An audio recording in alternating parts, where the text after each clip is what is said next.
on the Range, presented by ReliaQuest. We've got live Wednesday coverage from the Truist Championship today. We are so glad to have you along with us, along with James Nitties, Richard Lee, and Sean Martin on the ground. I'm Brian Katrek. Quail Hollow Club, it is the 6th of 8 signature events this season on the PGA Tour. It has hosted multiple major championships, a President's Cup. The pedigree is long for a tournament that's only been played since 2003. That's our team, and a whole lot of the PGA Tour's team is out there in the background. Overcast skies already in Charlotte, North Carolina. Rory McIlroy has won here 4 times. He is the king of the Queen City and getting ready to get his week started here at Quail Hollow, a golf course that he is very familiar with.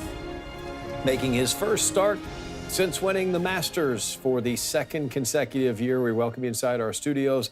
There's our team. Yes, the mustache is back. Great hair from Richard Lee, and we'll get to see Sean Martin here in just a little bit.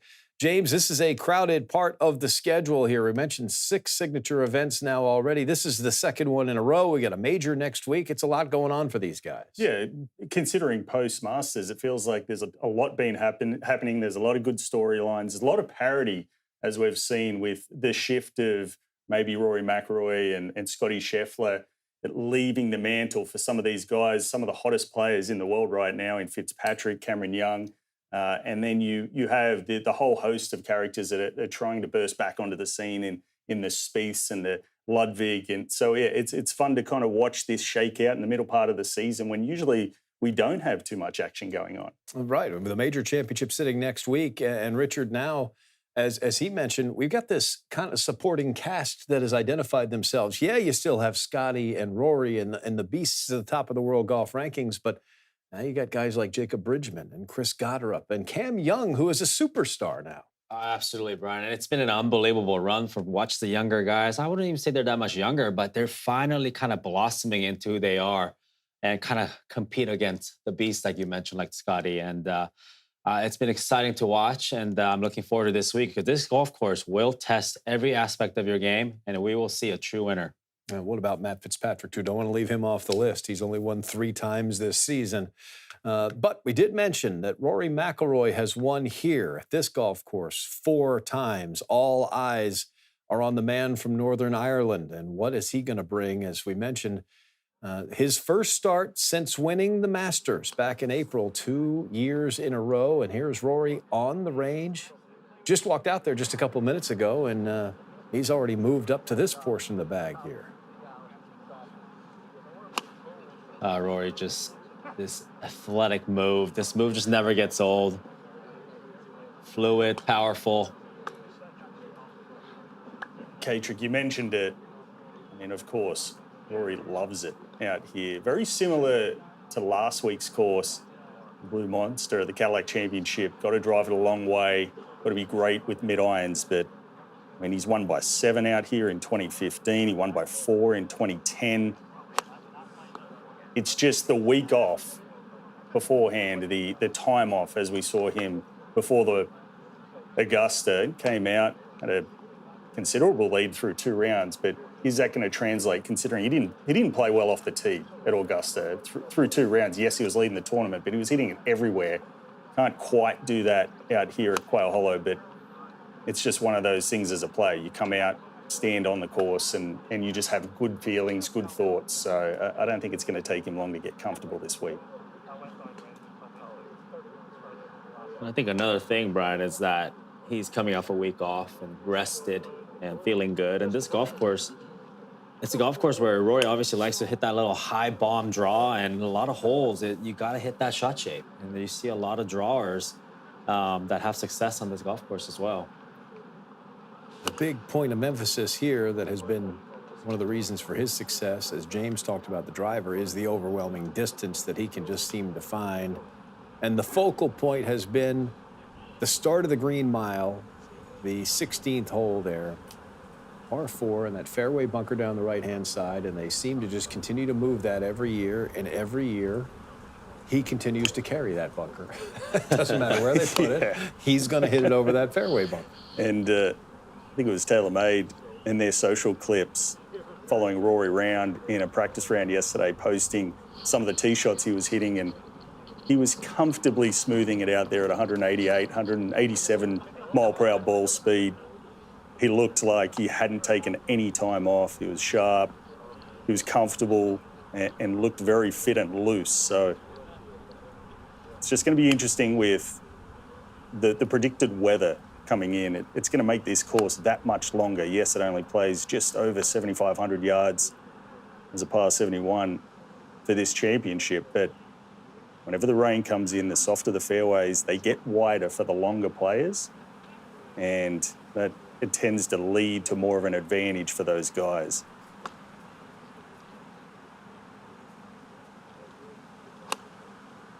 He just uses the lower body so well, generates so much power. Effortless swing. Ageless power, too. It You just really turned 37, huh? Unbelievable.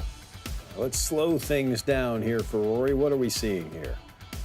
I just love how a lot of long players, a lot of powerful players, is that straight left arm, push the hands away from the body on the way back, hips move to the target right before impact, almost a slingshot, using that width, that power. And what impresses me over the years is just the balance with that torque, with that speed that he creates. And you match up his distance and how the longevity of his game with that power. Once again, 37 years old, and he's been in the top 5, top 10 of distance for the last, what are we talking, 10 odd years. So that's just not what we're seeing from the players of his age. And then the impressive part of his short game, which we saw at Augusta, which he's really improved. He doesn't get a lot of credit for how underrated his short game actually is. Interesting numbers there. People think Rory, think he's a drawer of the golf ball. It's a lot of right to left tee shots. See, he's only doing that 51% of the time. I think another thing you got to bring up, Rory also does under pressure. When he has to hit that tee shot, he goes to that fade as well. So a lot of these players have the ability to draw it with a natural shape. But when the moment is there, when you got to put the ball in play with the high-speed players, you'll see a lot of players hit that squeeze cut. And we've seen Rory do that this year, where he hit that little low bullet fade, and that's kind of get the players get more on top of the ball and easier to control. Good old technology there, Patrick, where you saw the shift around about 12 years ago where all these drivers created low spinning tee shots for these guys. Didn't really have to manipulate it with their hands as much as the past we've seen. So I mean, you saw Dustin Johnson back in the day kind of convert from hitting that hard draw to hitting a fade again, because you know, you don't need to hit that top spin draw to knock the spin down anymore, because the ball in the driver head spins so low. Well, we mentioned a wonderful feel here. Golf tournament has moved around just a little bit as we've had 2 PGA Championships and a President's Cup at Quail Hollow during this run since 2003. But every time it's been a Rory win, it's been right here. All 4 of his wins at Quail Hollow. And the quote from Augusta, everybody was asking, well, now you've won it twice. What's next? Well, I'm more motivated after winning Augusta this year than I've ever been. And that's pretty impressive. That's what's next. He wants more. That is impressive. And I think it's what the modern players can see, like what Scotty has done and what Rory has done. And we got Spieth on the other hand, trying to complete the Grand Slam of his own. I think there's more things that these players are playing for and seeing each other do it. Bring in Fitzpatrick, won 3 times in the last 4 events. Cameron Young. I mean, it's this, I think you're in this group of this age where everyone's just getting better. And I think that's what's kind of motivating him to stay on top. Couldn't believe that Rory was 5th favourite heading into Augusta this year. And I mean, 2 different preparations for him. You saw him, you know, the previous year with all the pressure and the storylines on him, and then last year it was more of this year it was more of a casual affair where he just turned up with his dad and enjoyed the experience and still got it done. So that's a scary thought to think now with his experience around there.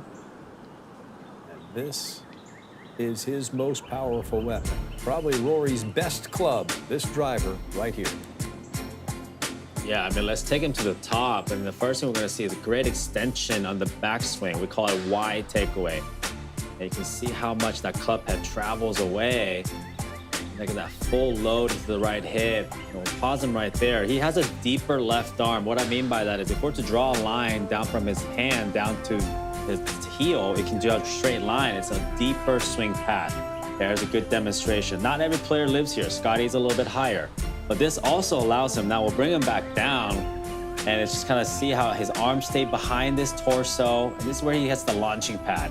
Get his leg extending up, and he's going to turn aggressively to the corner and really use his lower body for power here and let everything go. But it's a phenomenal golf swing. I mean, everyone says he is the best driver of the golf ball. Won a PGA Championship just down the state and at Key Island in South Carolina, a couple hours away from here. And that was one of the best driving displays that anybody had ever seen that week. And he continues to marvel with the big club.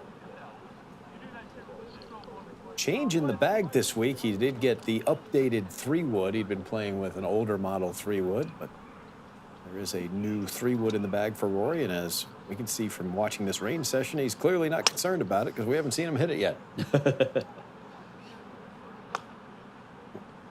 Got to warm those bones up first. Well, he's already hit the driver. Well, true, yes.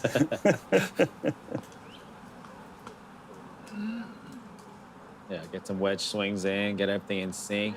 Nice to go from a full send driver straight to a little feeler wedge shot. One of the best back and forths there has been over the years surrounding Rory and that 16th hole. And of course, the founder here of the Quail Hollow Club, Johnny Harris, a great player in his own right, wonderful, fierce amateur. When he was moving that fairway bunker at 16, specifically mentioned, well, now Rory will have to hit it left. And Rory hit it over it anyway. Tell Johnny Harris to get the bulldozers back out. And he will.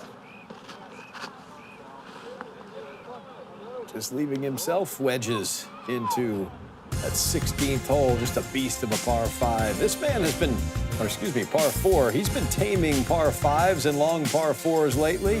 Matt Fitzpatrick, the hottest man on the PGA Tour. We'll check him out on the range coming up next.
Back with you here on the range at the Truist Championship. Quail Hollow Club, overcast skies, foreboding forecast for tomorrow. We are presented by ReliaQuest, and we're glad to have you with us.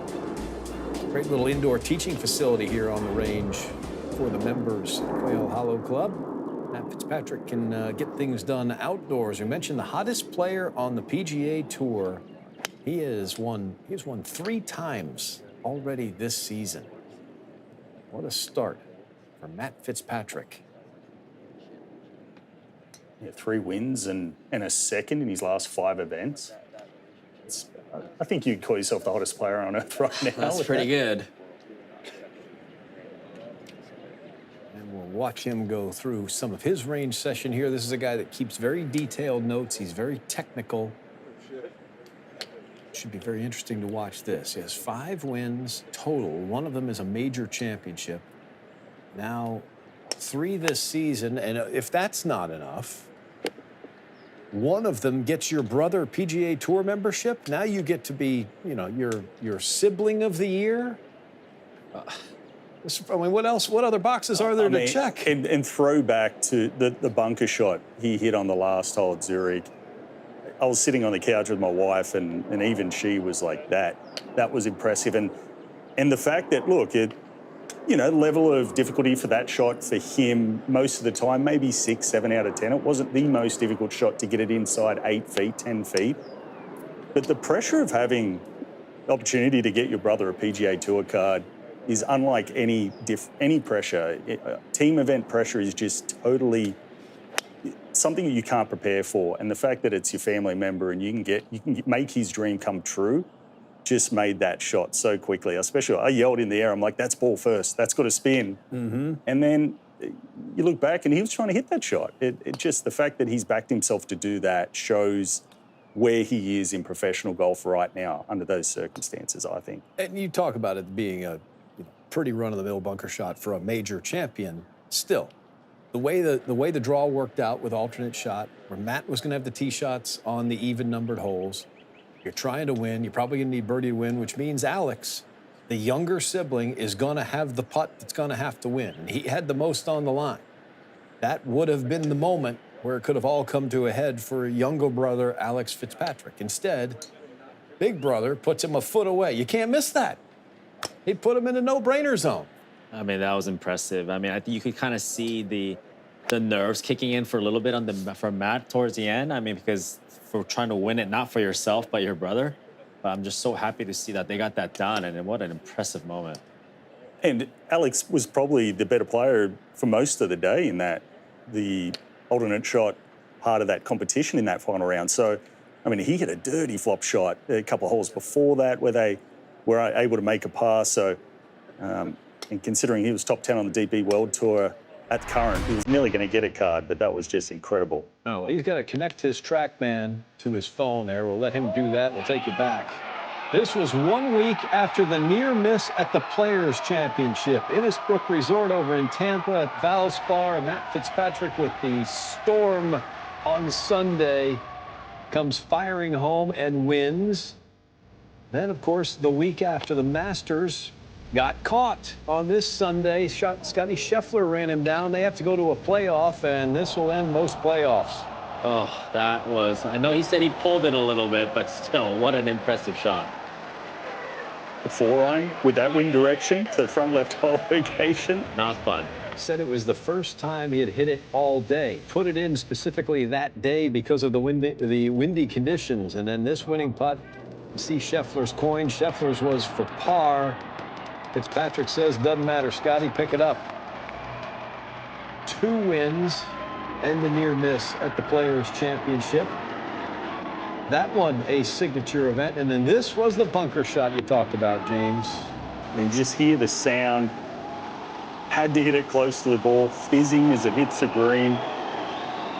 Pick it up for your brother. How good was that? I mean, what a moment. They'll remember that for the rest of their life. And we've seen all kinds of different shapes of winning putts for a first career win. It's the 3rd of the season for Matt, but that's PGA Tour membership for Alex, and the emotions bubbling over.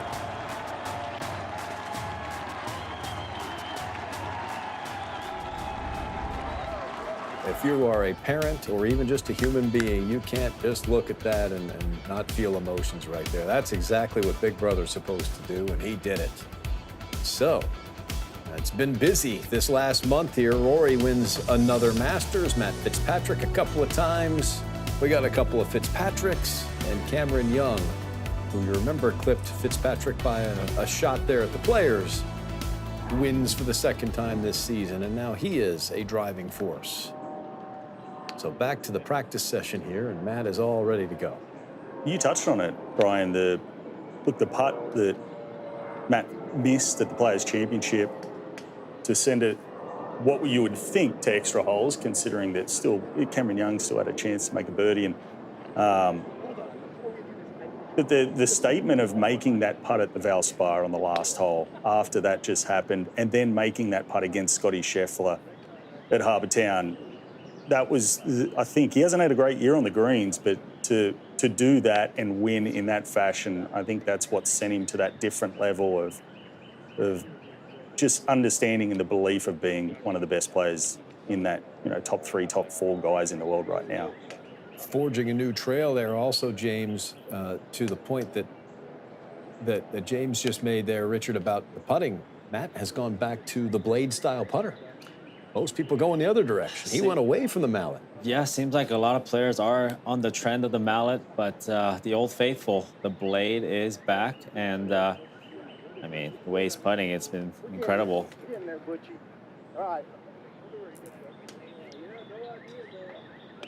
There's a strong left-hand grip. That's something that he's always had.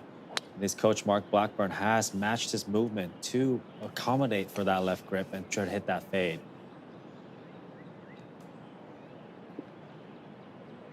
Yeah, everything's chattering about retracting of those long arms of his, and there's a lot of other components that have made him so successful over the last couple of months. Yeah, so if you got a strong grip, you got to do something else to keep it from going left. He's doing all of those things, and that ball's dropping to the right. Busy afternoon on the range at Quail Hollow. We've got Sean Martin out there with two-time winner here, Max Homa. Thanks, guys. With Max. Max, first of all, what makes Quail Hollow such a special tournament venue? It's really like the crowds. The crowds come out and they have so much energy here. It's a big property, so you can, get a lot of them out here. The build-outs are cool. The golf course, obviously, the way it finishes is, I think, exciting. So fans like to come out to see that as well. But it always just starts with the crowd. It's a big golf course. Forecast looks like it's going to play bigger. Describe the challenge that you're going to face this week with a wet Quail Hollow. Yeah, the benefit they have is that they added some tees for the PGA last year, so we don't necessarily have to play them. But it's just a long golf course. Greens have been firm. I wonder how much they soften up from the rain, but that would drastically change what I think this place will play like. But it's generous off the tee for the most part, minus a couple holes. So I still think you can, great quality strikes and being in the fairways a premium. So I just think that it's why you've gotten, people like Rory over there, has played so well here, because you need to play really great golf. So regardless of how much it rains and how soft it gets, you still, even if it didn't rain, it would be hard. So it's just a course that kind of ebbs and flows with the weather. And a great record here, your first PGA Tour win. What's kind of your secret to success here at Quail Hollow? I just think it feeds into what I do well. There's a lot of golf shots between 150 and 200 yards. The driving isn't the most important thing. You got to hit a little bit further. It's always funny when I come here, because a lot of the holes go right to left off the tee, and I don't love doing that with the driver, but apparently it's worked. So I'll just keep hitting the same shots I used to hit or have in the past. But yeah, I don't know. There's just something about I putt the greens really well here for some reason. I've short gamed it well, so there must just be something I see that tends to help me play good golf. But I don't know if it makes loads of sense. Well, the rain has started, so we'll let you escape that. Appreciate your time. Thank you very much. Have a good one. There you go. That's Max Homa, a two-time winner here. Sean, great job letting him get as many preparations in as he can, kind of scrambling before the rain. He's on this illustrious list of past champions that are in the field. You can see the 7 different winners here. Max and Rory have a couple different trophies. Sepp Straka, our de facto defending champion, he didn't win here. They were busy playing the PGA Championship here last year. This man won the FedEx Cup last year. We'll check out Tommy Fleetwood when we come back on the range.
It's time now for a closer look at the 18th hole at Quail Hollow Club, presented by ReliaQuest. The right approach leads to improved outcomes.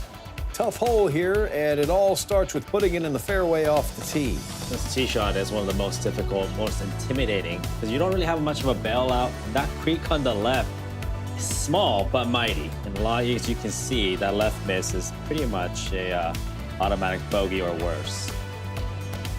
So, pretty bad numbers. The fairway bunker, not half bad. Trees on the right. So from there, obviously the goal is to get it on the green, and James will take a look at some of those numbers. Well, understand previously, even hitting it in the fairway here and having this second approach shot to the green, it is still playing over par. Obviously the left miss, only a half a shot harder considering that creek.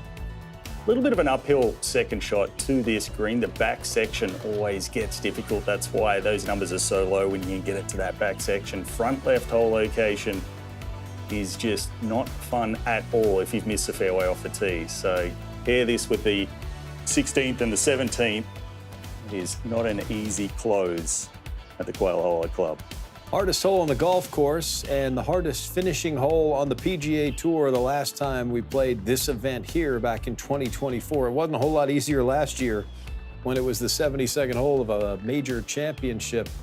You better be paying attention when you come to the 18th. Sepp Straka, our defending champion, talks about this finishing hole.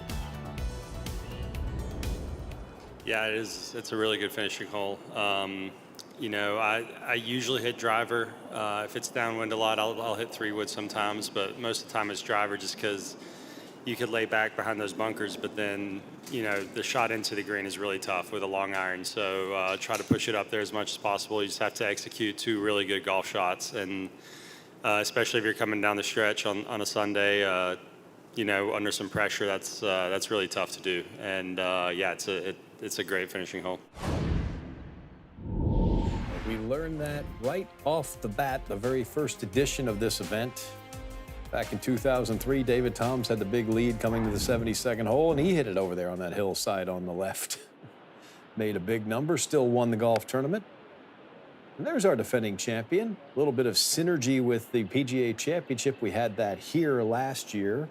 So this tournament was up at the Philly Cricket Club where he won. And of course, next week is the PGA Championship. It's going to be about 10 miles away from the Philly Cricket Club up there in Philadelphia. This was earlier today, Sepp Straka, and the notable thing about this range session here is he was getting ready to go out there and play a practice round. He's just kind of burning through some balls here. This is happening at a rapid pace. Sure is. He's just trying to get his body loose, not really working on anything, just kind of getting his body going, hit some shots, and yeah, maybe running a little late to his Pro-Am tee time, and just got to get some swings in. Yeah, at this point, you're trying to feel the middle of the club. You just good contact, make sure the body's loose, but as we talked about, as you said, Brian, winning this event last year at a different location, he did play well at the Cadillac Championship last week, which is a great comp to the course this week. So, finished fourth, played great on Sunday, and then, like you said, PGA Championship next week at an area of the world that's very similar to where he won at Philly Cricket Club for this event last year. So consistent. Picked up some distance over the last couple of seasons. He's a guy I always said that was sneaky short for his size. If you get the nickname the Ox, not really expected to not be inside the top 20 in the driving distance. Yeah, the Ox doesn't lay up. The Ox is pretty powerful. So, no, he's hitting it further. He's always been consistent. So look out for him this week. That is the strength of his game. Handshakes there with Rob Waters. Great equipment rep here out on tour. He builds Sepp's golf clubs. I was going to say, you said strength of his game, handshake. I was like, pretty good handshake, too. But firm. Those irons that Rob made for him, he's really good using them. That wasn't a guy stealing somebody's club. That's a guy who's going to go tweak them, regrip them. I don't know what Rob's doing with them, but he'll be just fine.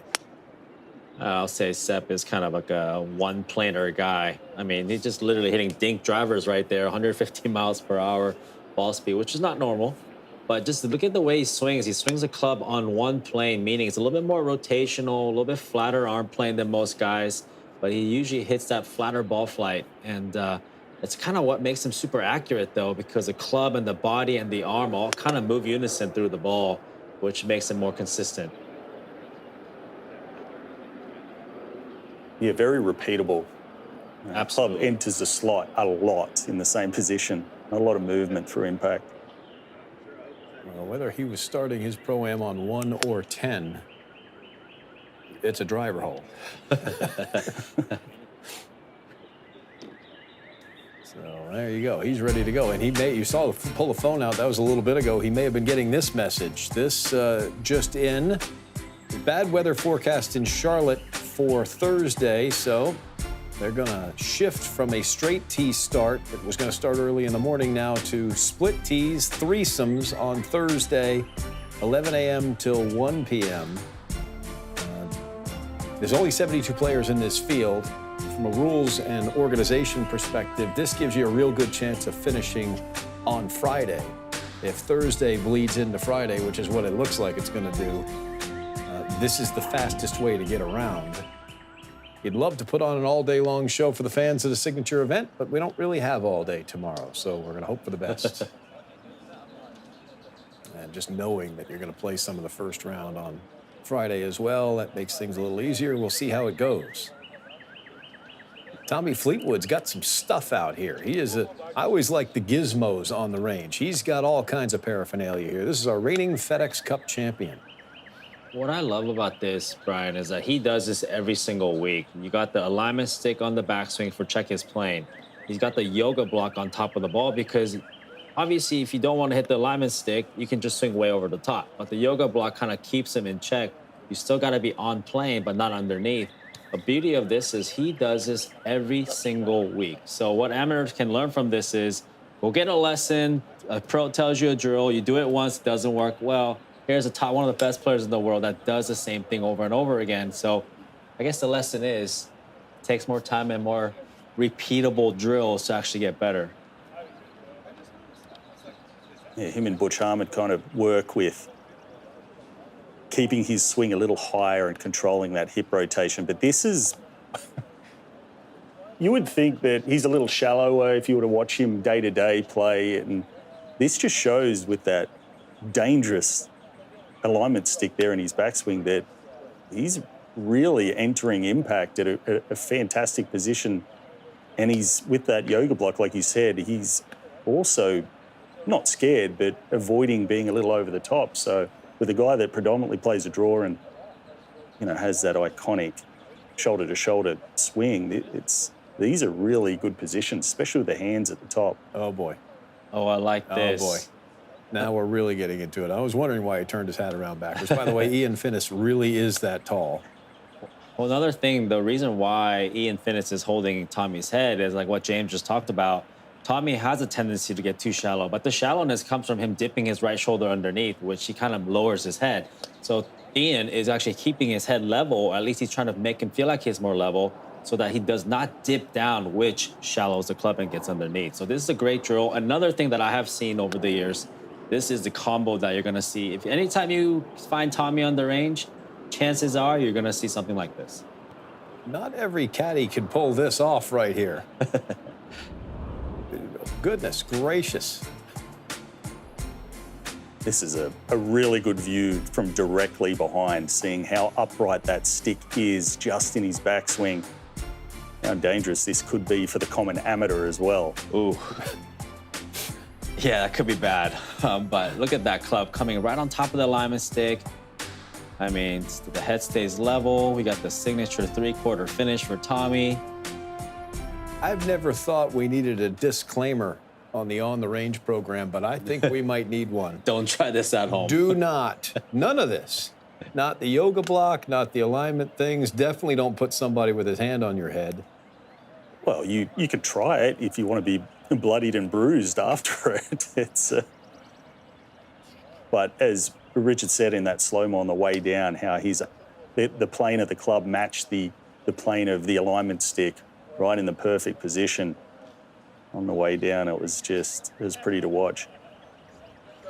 Well, this is just a thing of beauty, how he controls that face. Oh, okay. Ooh, we got some action there. Well, all right. there's also a little added pressure knowing that you're getting filmed right now and you need to be perfect with this drill. Well, I mean, as soon as the caddy comes up, puts his hand on your head, you're going to get filmed. How do you recover? Yeah, there's that little exaggeration feeling that a lot of the pros like to do. Slow it down, feel it out. Okay, most improved for Tommy Fleetwood. He's working through it. He has also had a wonderful season, the reigning FedEx Cup champion. That man's name is on the FedEx Cup 3 times, and now it's on some souvenirs for the fans here. Rory McIlroy just getting finished on the range.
Welcome back to On the Range, live at Quail Hollow Club, presented by ReliaQuest. Along with Richard Lee and James Nitties, I'm Brian Katrick. Sean Martin is on the range watching this. That's Sung J M back there, and some measurements are being taken. You know, this is a President's Cup year, and he was on the President's Cup team when they played it here. Could we be watching a guy getting measured for the uniform? Or does he just need some rain pants?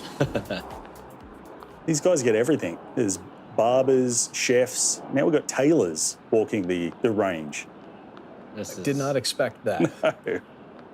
Well, here's a man that was also on that President's Cup team here back in 2017, Justin Thomas. How about this with the alignment stick on the other side of the club? And I bet you that's because Justin has a tendency to take the club very high, tendency to take it outside, so they give him that little bit of that visual of like almost like a wall to not hit. He just doesn't want to go with the fitness experience of Tommy Fleetwood using a yoga block. He just likes more of the traditional style here with the alignment stick.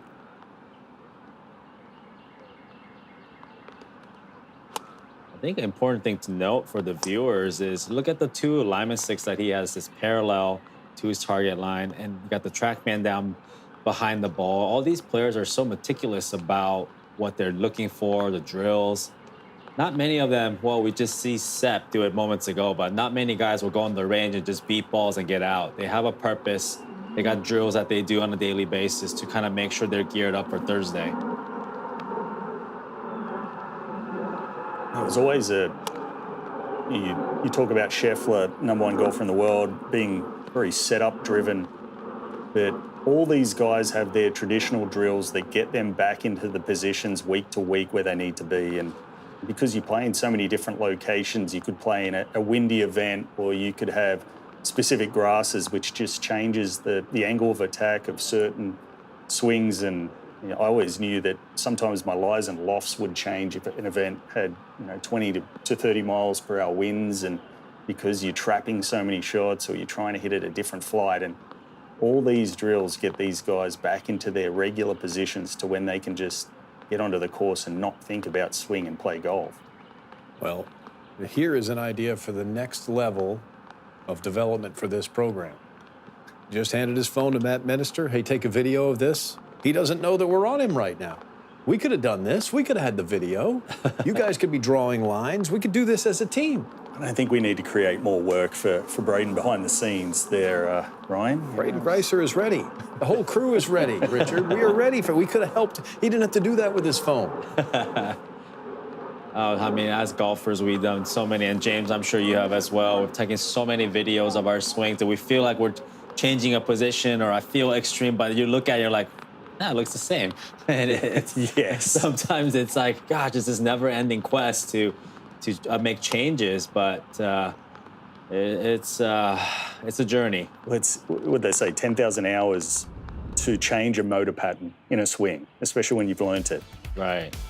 Well, take a closer look at what Justin Thomas is working through right now. Well, as Richard just said before, obviously he's trying to avoid with that alignment stick to being over the top a little bit. And he's never really going to be over the top. It's more visual aid for him. Always loves more upright hands here. Almost what Fleetwood was working on, just as we were looking before. High, pushes the club away from his body. Wide takeaway, high hands, where he gets a lot of his power from. As big of a hip turner in his right side as you would see from some players like Cam Young. Look at that right elbow tight into these rib cage there. Hips already moving towards the target. Pound for pound, one of the longest on the PGA Tour in his stature and size. Yeah, this is a driver swing. Sometimes gets his feet off the ground at impact. Beautiful release into a balance follow through. Comes out of that spine angle there. Beautiful wedge player. Love watching him hit shots from 125 to 150 yards, just how he controls the angle of attack, the spin. Very crafty, imaginative golfer with a pitching wedge, 9-iron, 8-iron in his hand. Yeah, it's got some great pair of hands around the greens, that's for sure. Just been putting, really. since the injury, since the recovery from his surgery, he flashed at the Players' Championship. It just hasn't been inside the top 20 since. So we need to find some momentum. Well, his President's Cup teammate and good friend, Jordan Spieth, is also out on the range. Let's see what he's working on. Probably working on trying to see how far can I hit the driver this week. I mean, it's going to play long. Yeah, I think you're right. I think he's been a bit more athletic here. He's got the running shoes on. It's not even the golf shoes.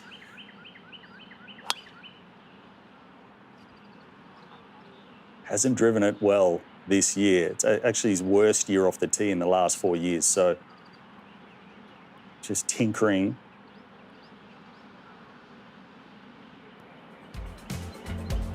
Well, this was earlier today, and so this from Matt Gannon there.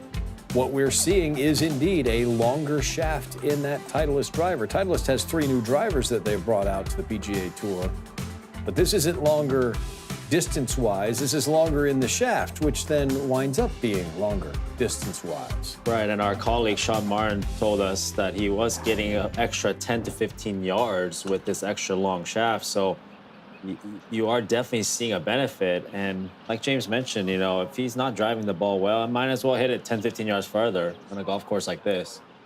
And look, that was his yearly stats, obviously highlighting how last week was one of his best weeks off the tee, picking up just under a shot on the field off the tee. But you said it, and we saw this craze of everyone maxing out driver lengths a couple of years ago to chase distance, and you give up accuracy when you do that. That's been his problem this year, but this is a course that you have to hit it a long way if you're going to contend. You just the statistics just point in that fact of you've got to be great long off the tee and great from the fairway here at Quail Hollow.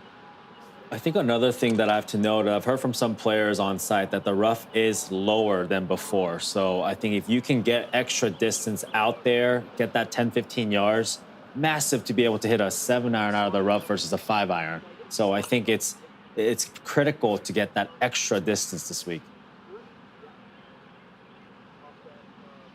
Nothing better than getting a new driver. Everything is going much faster, and we're going to make it an inch longer. Let's just hit this all the way out into the street. I like seeing him tinkering a little bit. When we know he went to the left dash with the Pro V1, and that's improved his flight, especially with his mid-irons. He's got new woods in the bag. So longer driver. I'd love to see him tinker with a little technology in the putter one day, because he still putts really solidly, but just tends to struggle with short-range putts when he gets around contention these days. Well, he did change putters at the beginning of this season, but it looks just like his other putter. What I'm saying is, just show us a mallet. Just even on the practice screen, just everyone's doing it. Everyone's trying it. Cameron McCormick pointing things out. I mean, differences are so minute. I mean, as a longer driver, you'd be able to kind of hit up on it a little bit more as well. Does look a little bit more athletic in posture, further away from the ball. It's got to be the shoes. Why he's got more of the athletic shoes on, because he's trying to maybe push the speed up a little bit and needs more exterior slide from that front foot. Well, we saw Justin Thomas before this. He and Spieth back in the 2022 President's Cup here. They went 4-0 as a team. Good vibes as teammates. Alex Fitzpatrick just won the team event at the Zurich Classic. We'll catch him on the range when we come back.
Back with you here on the range from the Truist Championship at Quail Hollow Club, and Viktor Hovland has made his way out here. You see some umbrellas hopefully getting put away.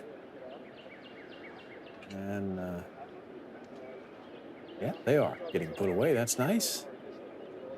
Viktor's just holding court right now.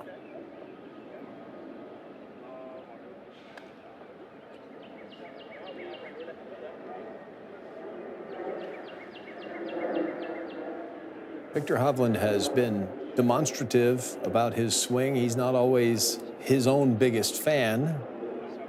So it could be very interesting to see how this range session goes. Well, I think it just goes to show you that golfers, you know, like we talked about earlier, just you're always trying to get better.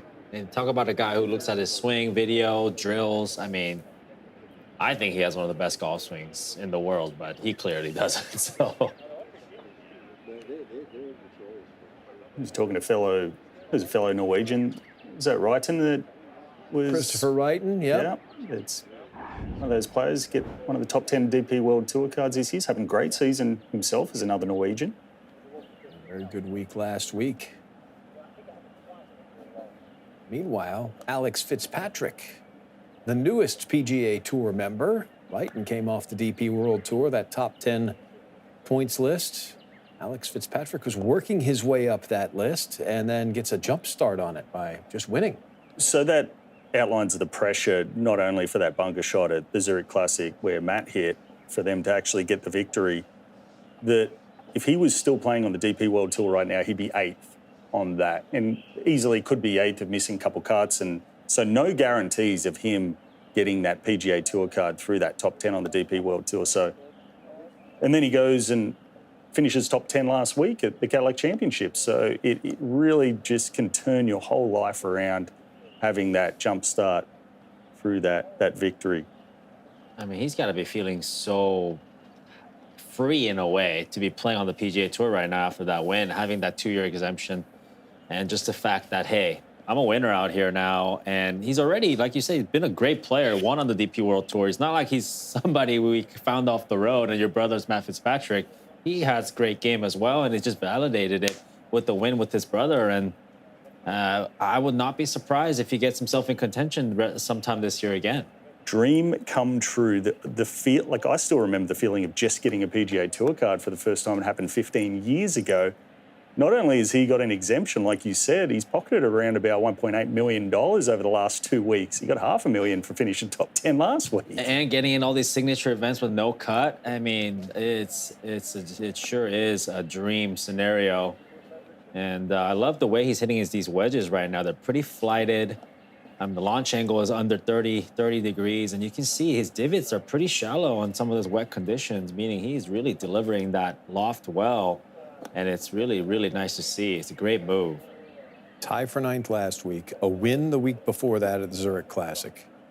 His last start before that was a win at the Hero Indian Open on the DP World Tour. He tied for 6th at the Joburg Open and then tied for 14th at the South African Open Championship. Those were his last 5 starts.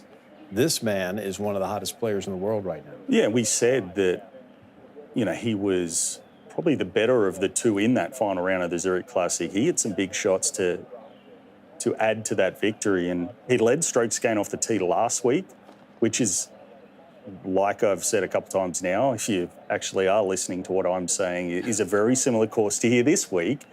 So the fact that, you know, he's hitting the driver well, as Richard just pointed out, flighting these beautiful clipped wedges here. And he's a great player in his own right. Went to Wake Forest, played Walker Cup a couple of years, Palmer Cup a couple of years as an amateur, and was in contention at the 2023 Open Championship at Royal Liverpool. Ended up finishing 17th, but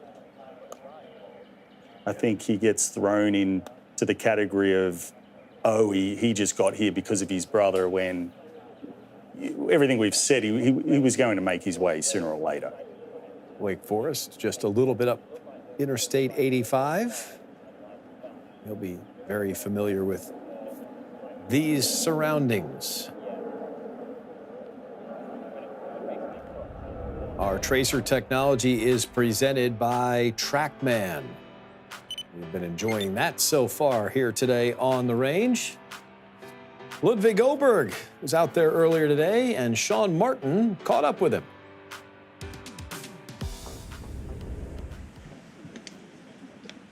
Ludvig, a really strong season, but you guys are always working on things. We talked in the course about some of your tendencies you're maybe working against. What are some of those things you're focusing on in this range session? Yeah, like I told you this morning when we were walking out, I have a tendency of not really turning, not really giving myself the full, both hips, pelvis, and chest. I always feel like the times when I'm playing well is when I do that, and I get kind of lazy, where I don't really rotate. I just kind of sway, sit into it, and then from here I have to go this way. But when I do give myself a nice big turn from here, I can shift all the pressure over to the left side. And so technically that's kind of always something that I'm keeping in mind. And then every time you get to a new golf course, you're trying to figure out how far the ball's flying off the turf, and maybe certain shots that you might work on specifically for this golf course. But that would be the main gist of a race session like this. And you talked about changes to your tempo, which everyone loves to watch, but how a little slower backswing helps you achieve that. How does that help you set things up in your golf swing? Yeah, it does. It does.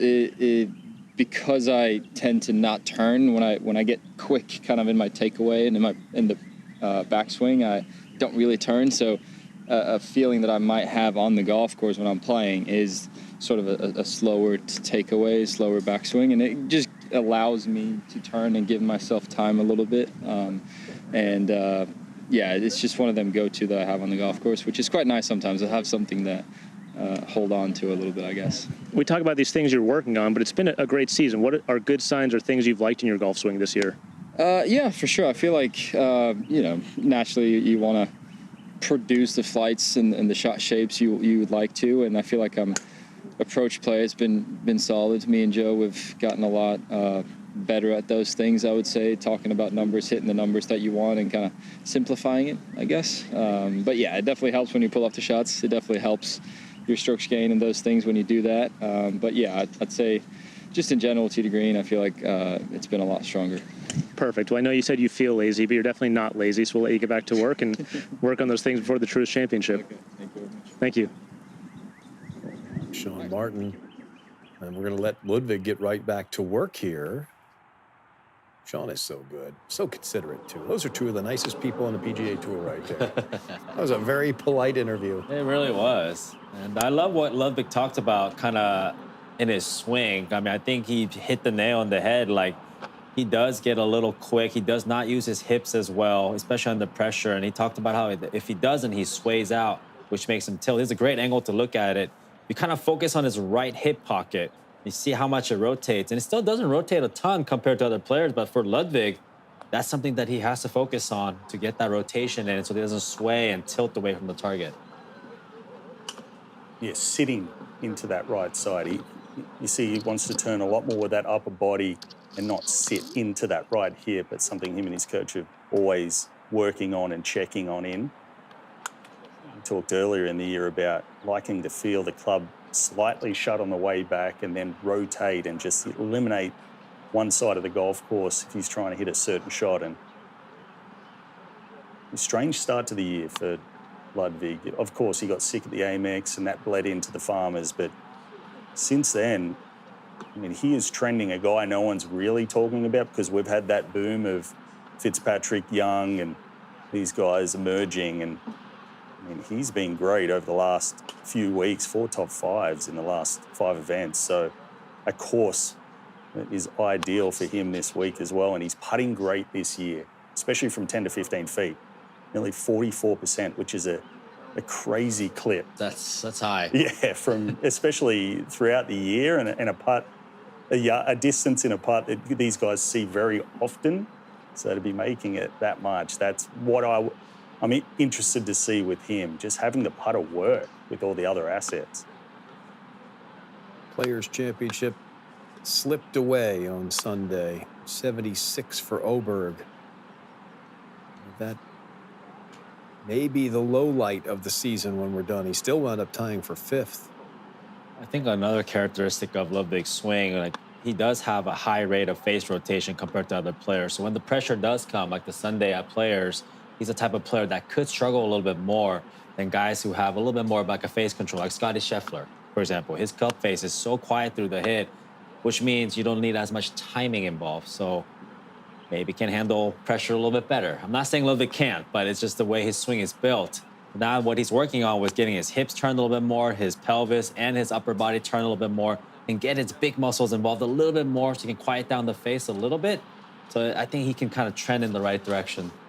So you're saying more of, as you had said, a Scotty or other rotational players where they can just turn their body and know the club isn't going to shut down instead of that rotation with the forearms or even a flip at the bottom, right? Especially when the pressure gets high. Exactly.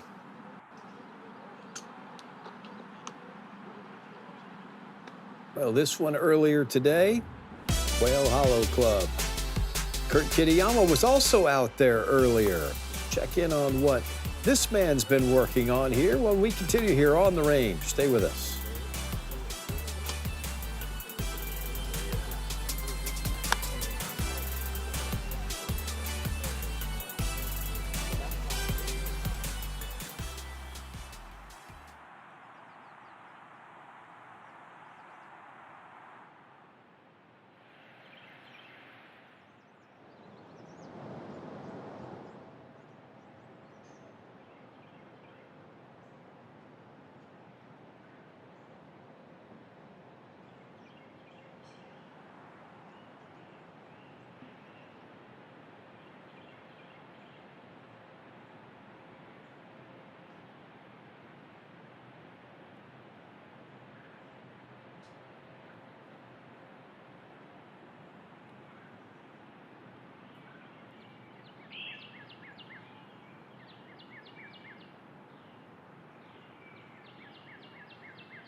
Kurt Kitayama on the range here at Quail Hollow Club, getting ready for the Truist Championship, along with Richard Lee and James Nitties, Sean Martin down there with these players. I'm Brian Katrick. We're glad to have you with us. They call this man Quadzilla. We get to see him in shorts. We get to kind of see why. Lots of good interaction with the ground here. He sure does have some quads. I mean, he's a smaller guy, but he can bomb it out there. Impressive to watch. Yeah, this is a great course for him. I mean, like you said, small in stature, but right up there in distance. Actually fairly accurate for as far as he's been hitting it this year, and he's having one of his best seasons from the fairway. So if you want to model for Quail Hollow, those three things right there. And he's coming off 2 top 10s. Like some good golf. Very athletic golf swing as well. I mean, it generates a ton of power from the legs, obviously, but got the high hands.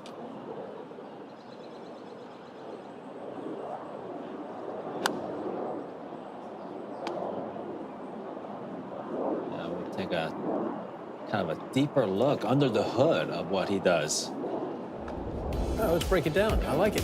What are we looking at here with Kurt Kitayama? Well, first of all, great setup. I mean, I actually got to talk to his coach yesterday on what he's working on, so I kind of have a little inside knowledge, but let's take him to the top. So Kurt has a tendency to kind of get his arms pretty high up on the plane. So what they're working on is trying to be lower. What I mean by that is that once he gets to the top, we'll draw a line kind of from where his arms are and down to the ball. So we'll pause him like right here. So see how the line is kind of, his hands are just slightly above the shoulders. So that's when he struggles, he gets closer to that yellow line or almost above it, which kind of forces him to turn, tilt, get his hands more involved. So now let's bring him back down. So he can kind of come back down on that plane, and he has been working on trying to get his right shoulder down and left, meaning he doesn't want to get stuck and tilty underneath the ball. So what I've been told from his coach is exactly when his right shoulder dips too much, he'll block it right. And if he doesn't want to, and he covers it too much to the left, he pulls it left. So he's just trying to find that blend of getting his right shoulder down and left, which will lead to have him using his body to coil through the shot and kind of quiet down the hands a little bit. So great athletic move. It's fun to see. And like we said multiple times, generates a ton of speed. Yeah, working a little bit more, getting the club face open earlier. Little flatter plane, like you said. Previously, had his hands on the way back with the club head working a little outside and shut, almost like Ricky Fowler's old style, getting, but we saw it right there, much better at the top of the swing, more consistent, and like his best year from the fairway. So things are working, things are moving, and results are coming. Mentioned the back-to-back top 10s coming in here. His other top 10 this season came at the Genesis Invitational at Riviera, another major championship golf course. Going to host the U.S. Women's Open this year, and then the Olympics in just a couple of years. He shot 64 out there on Sunday. 64 on Friday also. Oh, there you go. A couple of them. Won the 3M last year. He's got to get it sorted out on the greens. That's it. He's one of those guys that's lived outside the top 100 on the tour in putting, and you have all those traits and assets. You're not winning constantly. You got to point to something.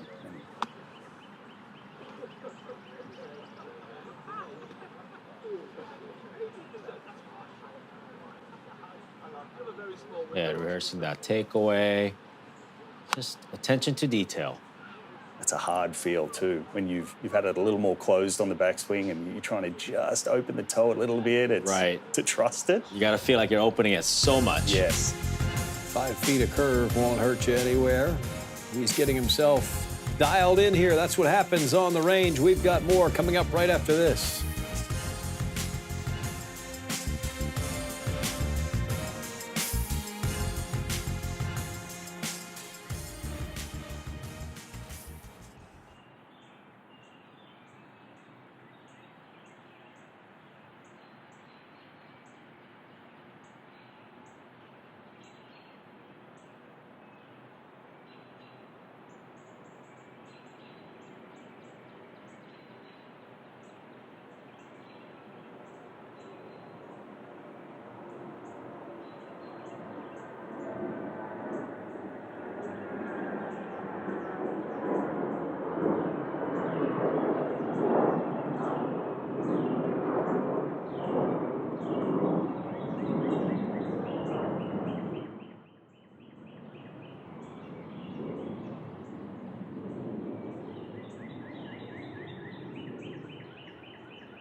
Well, we've got overcast skies currently in Charlotte, North Carolina, on the range at the Truist Championship.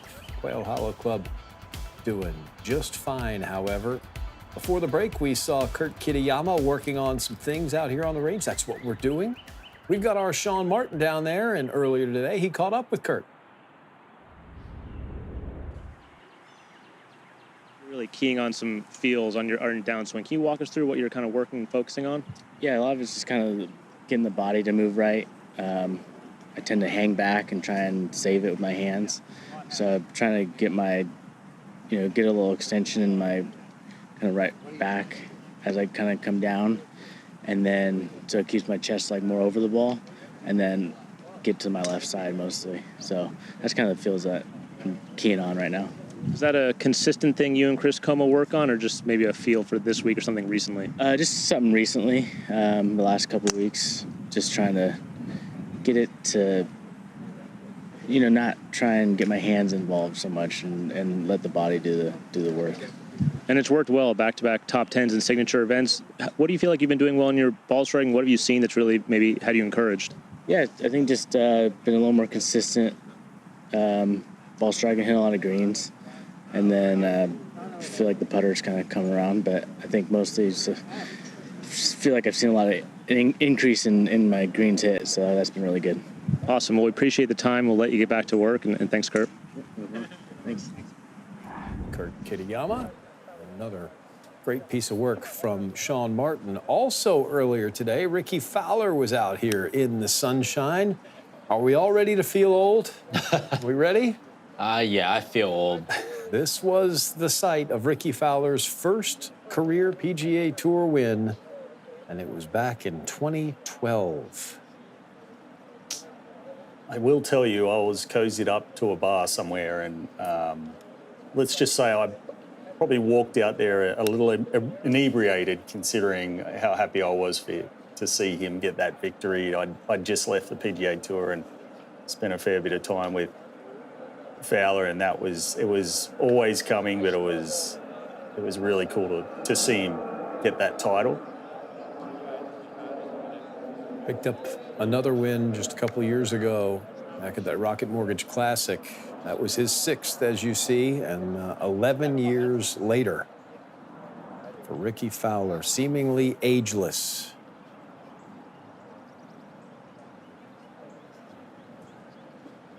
"37 years old, Oklahoma State. Brought the orange back last week. He's been wearing the orange on Sundays a little bit more. You remember back when he won here, though, that was it. He was the it player out on the PGA Tour. A whole generation of fans were born following him around. Oh, yeah, you saw those kids with the Puma orange shirts, or even adults decked out on golf courses all over tour, and definitely started a movement. Brought it back last week. It was in the all orange. Sure did. Cadillac Championship, and have to go back a while in this event to see him finish in the top 10 back 2019 when he finished fourth. But he's been trending this year. He's been trending for a while now, but this is an addition to this mini driver here. I love that club. He's testing a couple big dogs there, a couple drivers, as we've seen a couple different players on the range working out where they can find an extra 15 off the tee to battle out here at Quail Hollow. He fell in love with this mini driver back in Jackson, Mississippi, at Sanderson Farms a couple of years ago, and used it almost exclusively, and he has been hanging in there ever since. But he's got the wrench on it now. So that was Fowler earlier today, coming in here off a couple of top tens. I'm sure he will figure it out. Now, this is live, and here's Viktor under the overcast skies. And what's Viktor Hovland up to? Well, there's that little yellow ball left of Viktor. Yeah, what is that a tennis ball that's cut in half? Is that what he's got there? It is. I mean, he's obviously not using it right now, but players will use some sort of a tennis ball or a foam ball under their foot, left foot usually, to kind of feel the pressure shifting, and almost bounce out of the shot, which will help players feel the ground a little bit better and not slide. Yeah, he was using it. There it is. All right, so what are we doing here, Richard? Yeah, so he's got that thing just on the balls of your left foot. And he's just trying to feel the pressure go into that direction. It's almost like, think of it as like when you're about to do a 180-degree jump out of the ground. You got weight has to go to the toe first so you can kind of bounce out of it and rotate through the shot. So this is helping him to not slide to the left, but rather create friction to the toe, and then he can jump out and do a little bit of a rotational move out of it. So it's a good way to kind of feel it. It's like a mini trampoline, and as Richard broke it down, is a lot of these players are trying to get rid of that lateral slide where, yes, you want to feel like you're falling towards the target. I mean, Cam Young's another one. You see him almost like a pitcher on the mound in baseball. They fall, but then they almost like a whip. They use that lag and that power to flip the club head and then jump out of that left side where you saw just there. So you don't want the lateral slide. That can cause all sorts of problems where you can get stuck behind you, don't have anywhere, or you have to flip the club.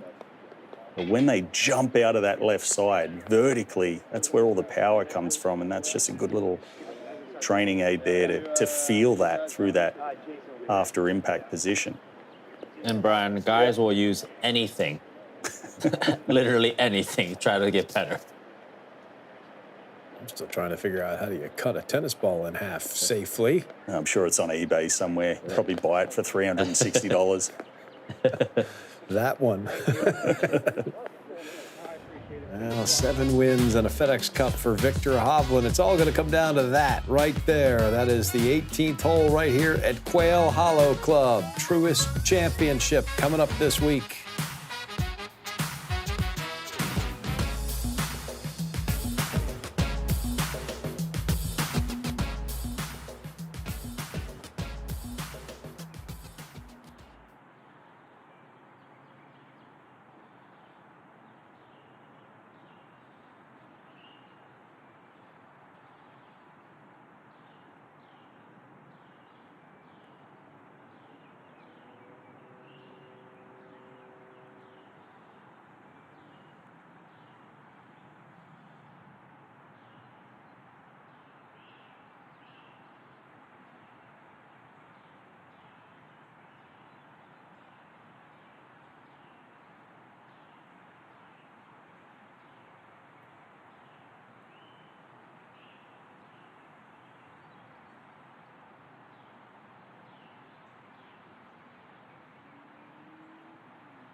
Back with you here on the range, and Chris Gotterup has made his way out there. A couple wins this season already, and he is somebody has tied him up.